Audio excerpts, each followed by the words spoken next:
Good morning students, this is your maths class. हम लोग क्या पढ़ रहे थे? Chapter number 2, fractions and decimals. अभी तक हम क्या पढ़ा था? हमने एक्सरसाइज 2.4 तक फ्रैक्शंस के बारे में पढ़ा था। ऐड, डिवाइड, मल्टीप्लाई ये सब पढ़ लिया हम लोगों ने। अब क्या आते हैं? हमारे डेसिमल नंबर स्टार्ट होते हैं। नया टॉपिक स्टार्ट हो रहा है अब, डेसिमल नंबर्स। अब डेसिमल नंबर के बारे में आपने छोटी क्लासेस में भी पढ़ा होगा, 6th क्लास में पढ़ा होगा शायद आपने। क्या होते हैं डेसिमल्स? देखो, जब हम पॉइंट वाले नंबर की बात करते हैं तो हम बोलते हैं कि ये डेसिमल नंबर्स हैं, जहाँ पे पॉइंट आ जाते हैं।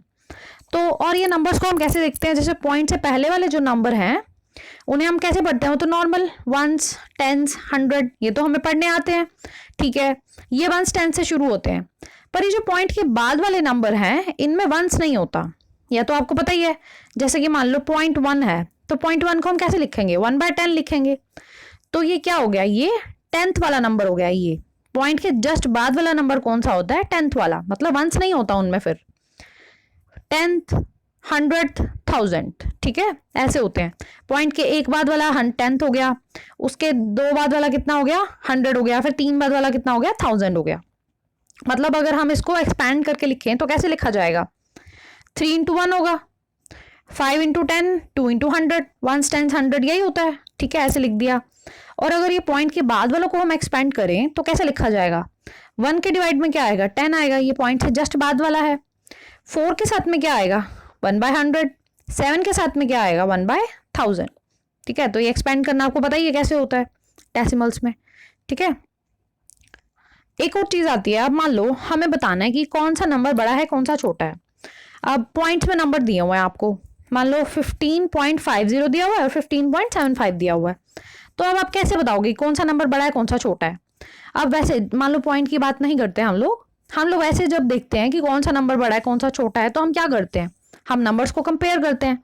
मान लो कितना भी बड़ा नंबर आ गया आपके पास, मान लो आपके पास आ गया 2678 और 2648, मान लो ये आ गया। अब हमें बताना है कौन सा बड़ा है।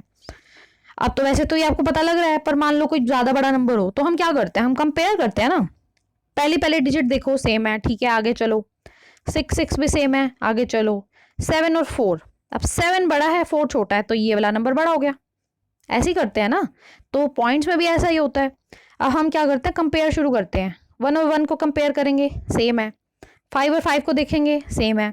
उसके बाद देखेंगे 5 और 7, अब 7 बड़ा है तो मतलब ये वाला नंबर बड़ा हो गया, ठीक है। देखो ये ऐसे कंपेयर करते हैं।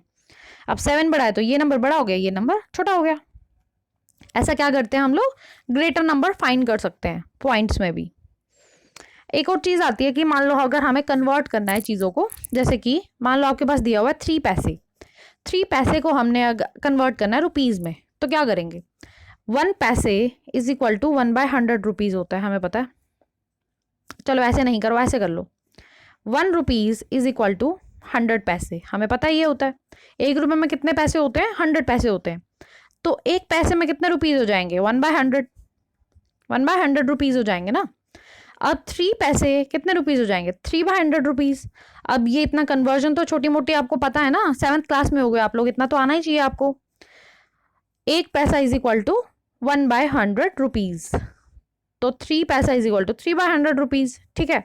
अब 3/100 है तो आपको पता है डेसिमल में कैसे करेंगे?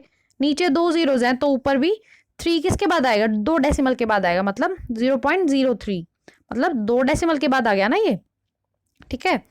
तो 0.3 रुपीज हो जाएगा इसका आंसर। ऐसी कन्वर्जन भी करनी आनी चाहिए हमें डेसिमल्स में। और मान लो 5 ग्राम दिया हुआ है। अब 1 किलोग्राम में कितने ग्राम्स होते हैं? 1000 ग्राम होते हैं, 1000 ग्राम होते हैं। तो 1 ग्राम में कितने किलोग्राम हो जाएंगे? 1/1000, 1/1000 किलोग्राम हो जाएंगे ना। अब 5 ग्राम में कितने किलोग्राम होंगे? 5/1000, ठीक है। छोटे से बड़े में जब हम जाते हैं, छोटी यूनिट से बड़ी यूनिट में जब हम जाते हैं तो क्या करते हैं? डिवीजन करते हैं। ग्राम छोटा है, किलोग्राम बड़ा है। ग्राम से जब हम किलोग्राम में कन्वर्ट कर रहे हैं तो हमने क्या किया? उसे डिवाइड कर दिया। 5/1000 जब हमने किया तो अब हमें पता लग गया, देखो 3 जीरोज है नीचे। अब हमें ऊपर क्या करना है?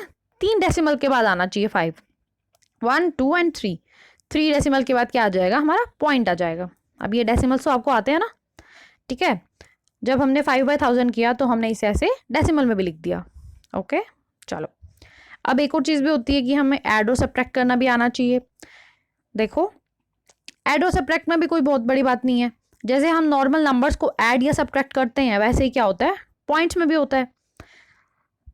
पर अगर मान लो आपके पास ऐसा दिया हुआ है, मान लो 36 पॉइंट, मान लो जैसे ये वाला नंबर है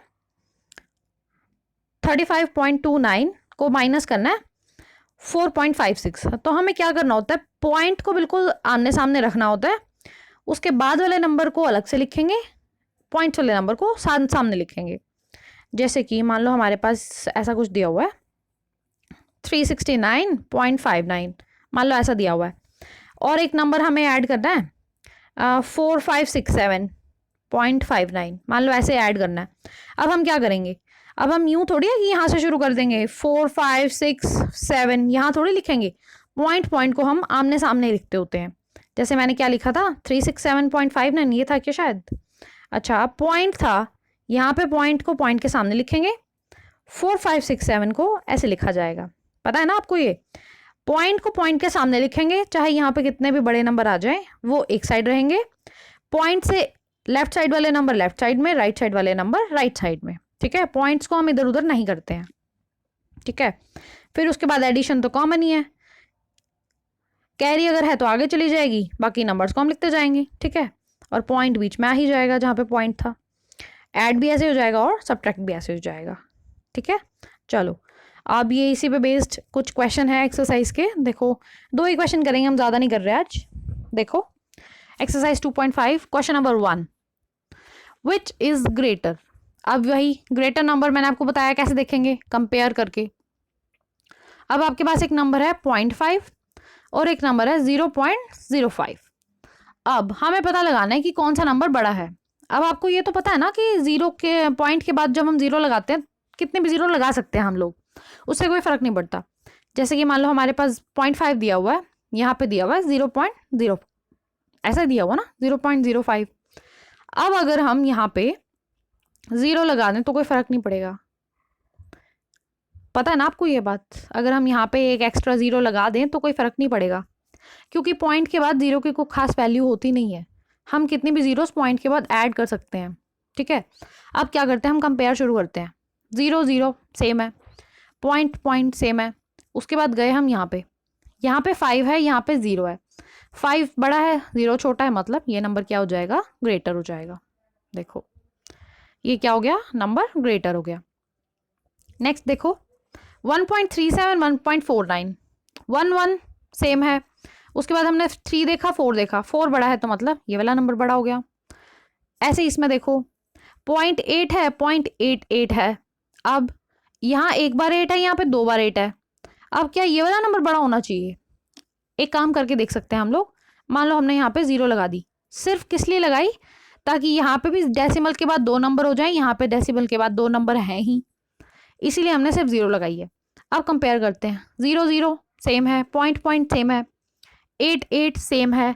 अब हम अगर मान लें 0 नहीं लगाते तो कंपेयर किससे करते हैं, नेक्स्ट नंबर को, इसीलिए सिर्फ 0 लगा दी हमने। ठीक है, सिर्फ कंपेयर करने के लिए। यहाँ पे 0 है, यहाँ पे 8 है, इसलिए ये नंबर क्या हो गया, बड़ा हो गया। ठीक है, ऐसे हमने बाकी जो 2-3 पार्ट्स आपके रह गए हैं वो अपने आप देख लेना, आप लोग प्रैक्टिस कर लेना कि कौन सा नंबर बड़ा है। चलो क्वेश्चन नंबर 2 देखते हैं। Express as rupees using decimal. अब देखो यहाँ पे दिया हुआ है पैसाज में, आपको क्या करना है, इनको रुपीज में कन्वर्ट करना है। देखो फर्स्ट क्वेश्चन देखो 7 पैसा, अभी अभी हमने एग्जांपल लिया था ना 5 पैसा का, 3 पैसा वाला एग्जांपल लिया था, 3/100 किया तो वो 0.03 रुपीज़ बन गया था। ऐसे ही हम क्या करेंगे यहाँ पे भी, ये आपको ये वाली चीज़ याद होनी चाहिए, 1 पैसा इज इक्वल टू 1/100 रुपीज़। ये एक क्वेश्चन के आगे लिख लेना आप लोग, बाकी के आगे सबके लिखने की ज़रूरत नहीं है, क्योंकि एक क्वेश्चन जब आप सॉल्व करोगे तो आपको पता लग ही जाएगा। ठीक है, तो 7 पैसा को हम कैसे लिख देंगे, 7/100।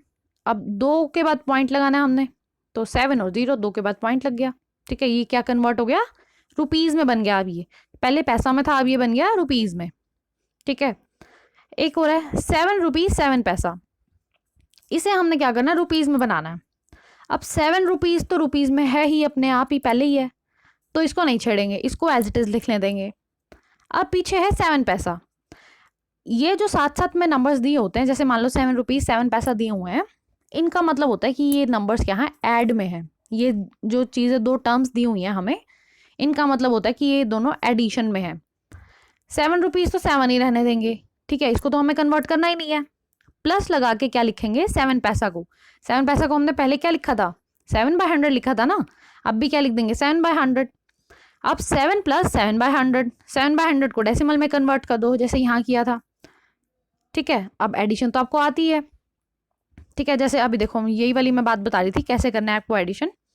7, अब 7 को किस में ऐड करना है हमने, 0.07 से। कैसे ऐड करोगे, देखो यहाँ पे 0.00 लगा दो, पॉइंट लगा के क्या करा हमने, 0 लगा दिया, 0.00। क्योंकि पॉइंट के बाद जब भी 0 लगाते हैं हम, उसका कोई खास वैल्यू होती नहीं है, उसका कोई खास मतलब नहीं होता। अब कैसे ऐड करेंगे, 0.07 ऐसे लिख देंगे। अब 0 + 7, 7 लिख दिया, 0 0 0 लिख दिया, पॉइंट का पॉइंट लगा दिया 7 को, 7 + 0 मतलब 7। तो हमारा आंसर क्या आ गया, 7.07। अब आपको पता है ना ये बात की एडिशन कैसे होती है, ठीक है, मैं ये नहीं सिखा रही हूँ आप लोगों को, ठीक है। तो 7.07 आ गया हमारा आंसर। अब एक और पार्ट देख लो, मान लो 335 पैसा दिया हुआ हमें। अब क्या करेंगे, 100 से डिवाइड कर देंगे, क्योंकि पैसा से रुपीस में जाने के लिए हम क्या करते हैं, डिवाइड करते हैं 100 से।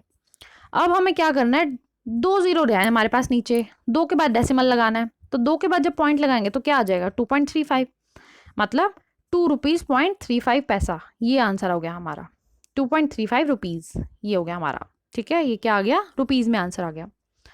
चलो आज 2 ही कर लेना है क्वेश्चन, बाकी हम लोग फिर करेंगे, ठीक है, नेक्स्ट क्लास में करेंगे। जो बाकी बचे हुए पार्ट्स है ना, अपनी आरएनबी में प्रैक्टिस, सॉरी आरएनबी में जो मैंने कराए हैं वो कर लेना, और पीएनबी में अपनी प्रैक्टिस कर लेना जो बचे हुए पार्ट्स हैं, ठीक है। चलो बाकी नेक्स्ट क्लास में करते हैं, थैंक यू।